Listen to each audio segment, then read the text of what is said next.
हम इस सत्र को समाप्त कर सकते हैं। आप अपना काम भी ज्वाइन कर सकते हैं। बहुत धन्यवाद देते हुए हमारे साथ है। हमारा अगला सत्र है मैथिली पर। It's called loves own language.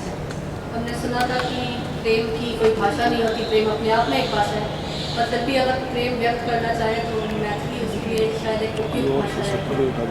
तो मैं एक एक करके स्पीकर्स को बुलाना चाहूँगी मंच पर।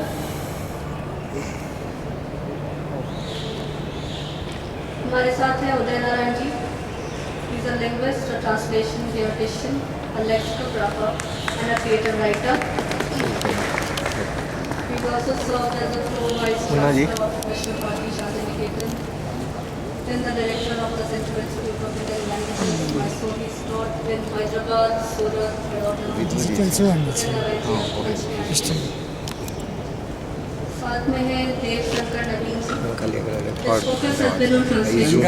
इनका पता है Publishing and medieval Bhakti literature.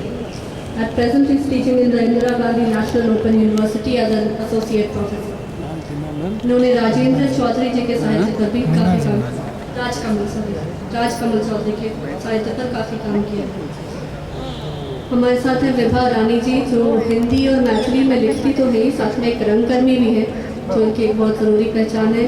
इन्हें मोहन राकेश सम्मान दिया जा चुका है और साहित्य